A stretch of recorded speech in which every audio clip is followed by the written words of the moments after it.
Hi, this is Shraisam, and today I'm going to present you the group assignment for Finance 302. In this research report, it examined three fundamental areas of finance. So the first one is bond durations, the second one is microeconomics and business cycle, and lastly, the limitations of diversification. This is the result I got from the Tipson calculator using markets from the U.S. Treasury's security.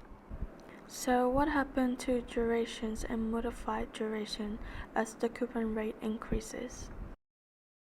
While the coupon rate increases, both durations and modified duration decrease. This is because higher coupon payment give you more money earlier in the bond life, which lower the average time it takes to recover your investments. Duration measure the average timings of these payments, so getting more while you upfront shorten that time. Modified durations, which tell us how sensitive the bond is to interest rate changes, also decrease because the bond becomes less reliant on the final lump sum of maturity. In simple terms, high coupon bonds are less risky when rates change. Even though Table 1 doesn't vary the coupon rate, it stays at 6%. If it did, we would expect higher coupon bonds to have lower durations and be less affected by interest rate changes. Next, what happened to duration and modified duration as the maturity increases? When maturity increases, both durations and modified duration increase too.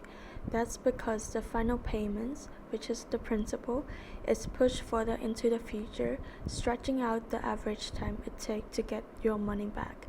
With more while tied up in long-term payments, the bond becomes more sensitive to interest rate changes.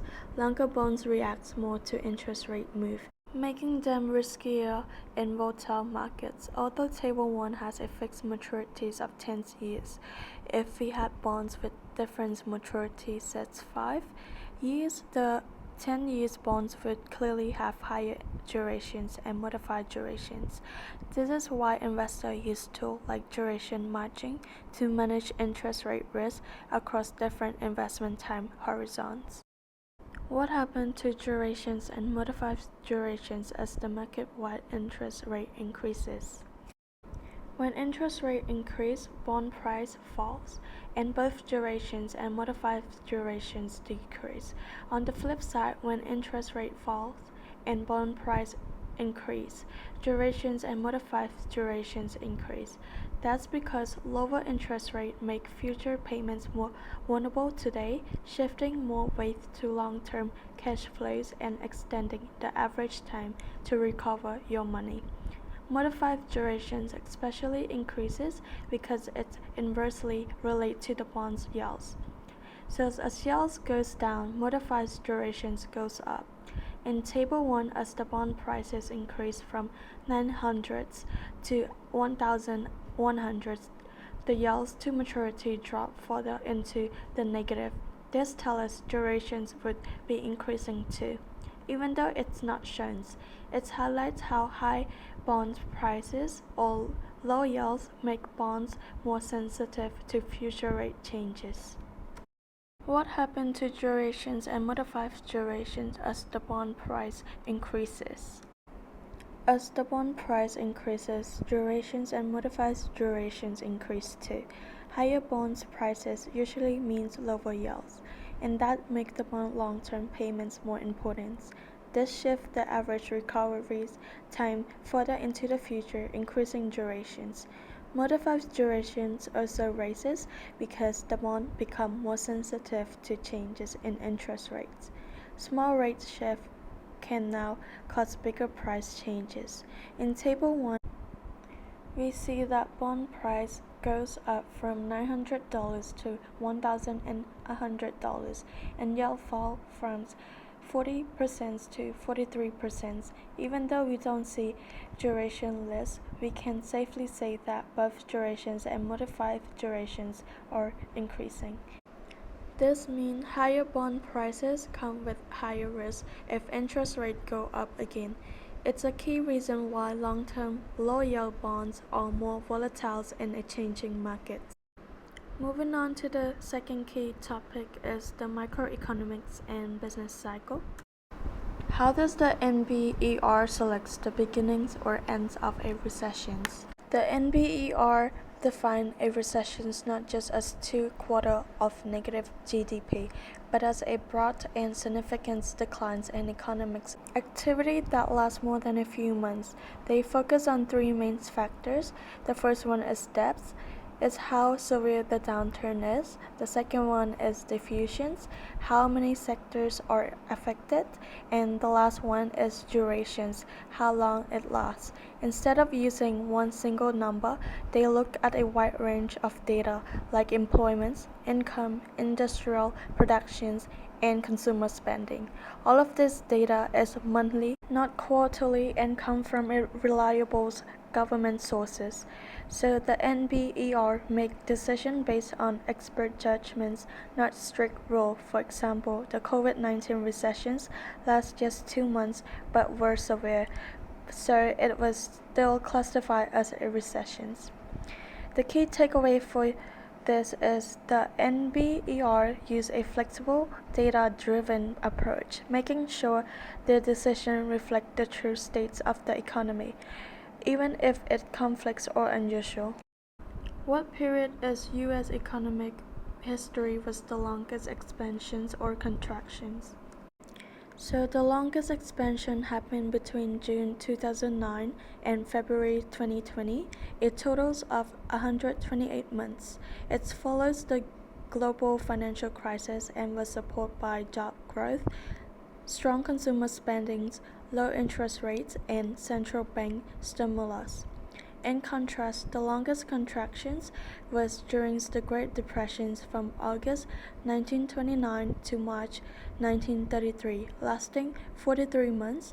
GDP fell by nearly 30%, unemployment soared to 25%, and half of U.S. bank fails. So these two extremes highlight how vastly different economic cycle can be. The 2009 to 2020 expansion shows recovery through policy support, while the Great Depression shows what happened without it. How much of a time lag is there between when a peak or a trough occurs when it is announced? What implication does this have for investors?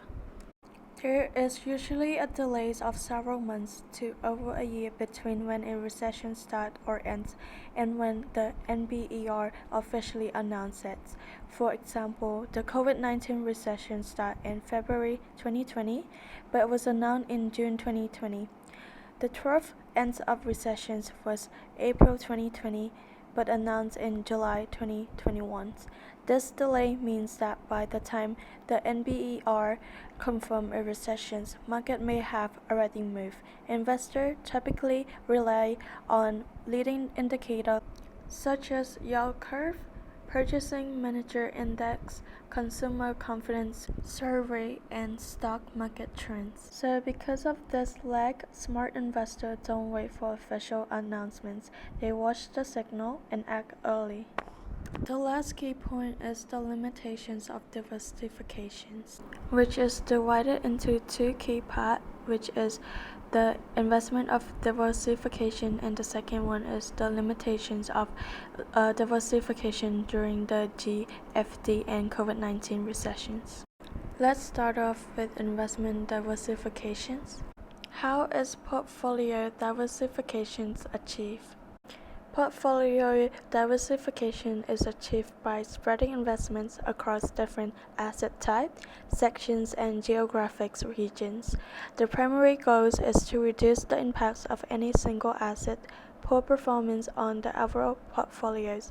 This principle is rooted in modern portfolios theories, introduced by Harry Markowitz, who famously referred to diversification as the early free lunch in investing because it reduced risk without necessarily sacrificing return. For instance, combining equity with safer assets like investment-grade bonds, those rated BBB or higher, can enhance stability, as bonds often perform well during equity downturn. From FINAN302's perspective, understanding bond characteristics is crucial. Bonds with lower default risk and durations or coupon structure contribute to smoother returns. Furthermore, sectoral diversification, for example, investing in technology, healthcare, and finance, is essential since different industries respond differently to economic conditions. Geographic diversification can further reduce portfolios' risk by capturing growth in different economies.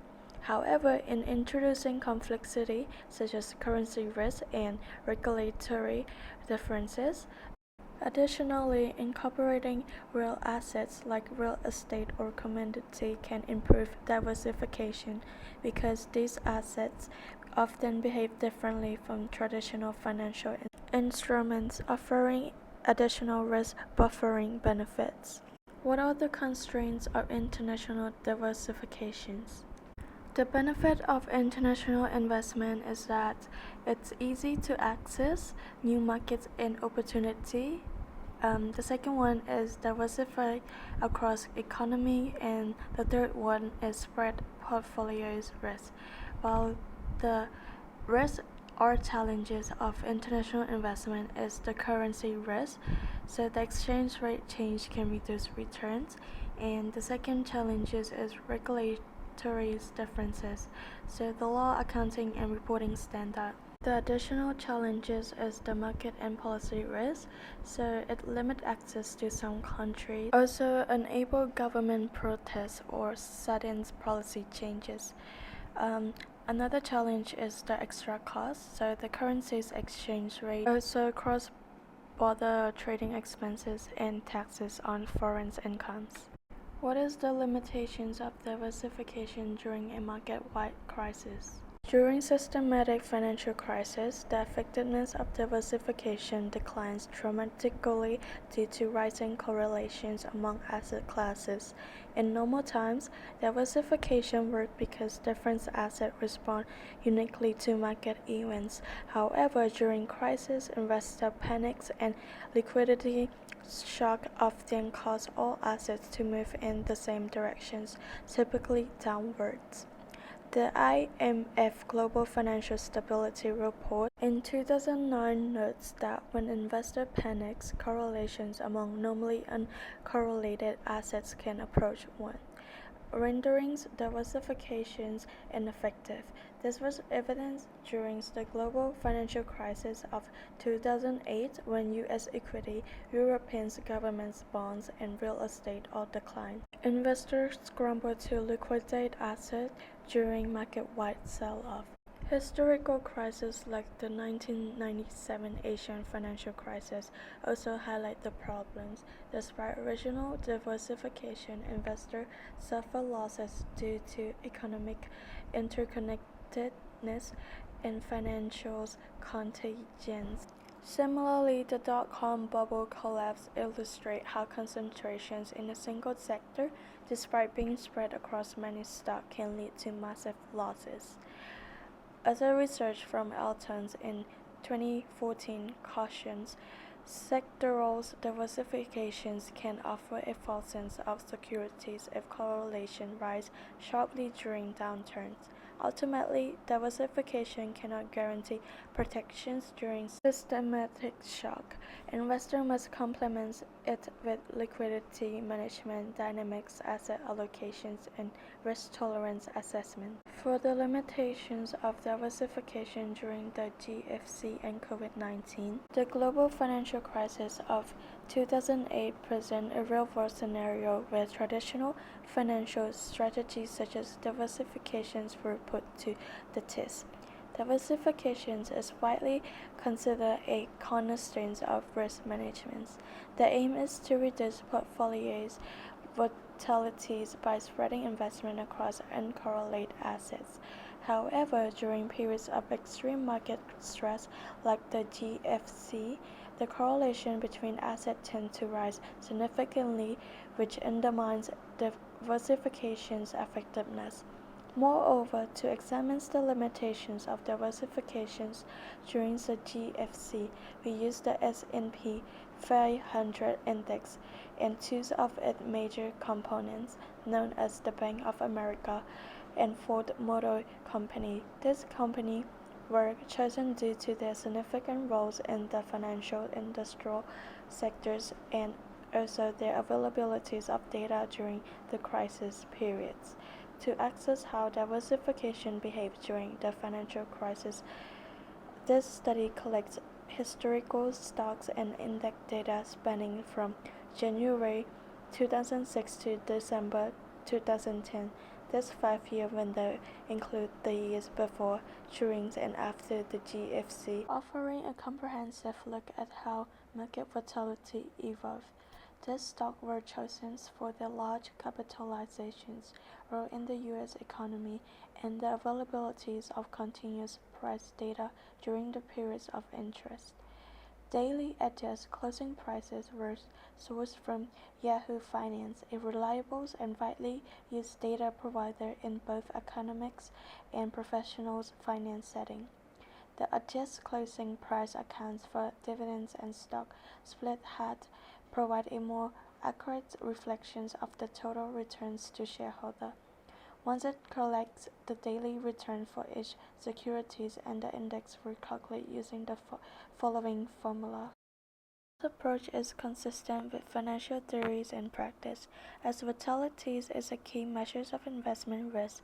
Converting daily return volatility to an annualized figure using the square roots of 252 standardizes the metrics, enabling meaningful comparison across time period and assets. This method is commonly used in both academics and professional settings. Empirical research shows that volatility clusters during crisis, meaning risk rates shortly and stay high for extended periods.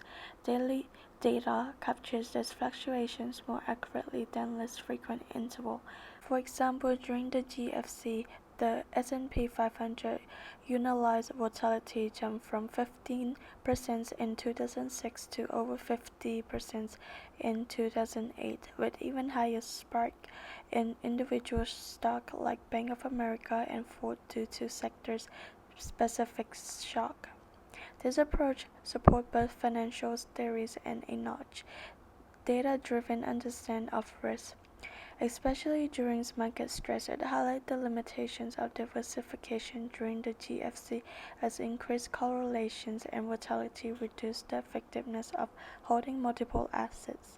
As shown in Table 2, 2008 shows a volatility surge, with Banks of America and Ford exceeding 70% compared to the S&P 500's 40%.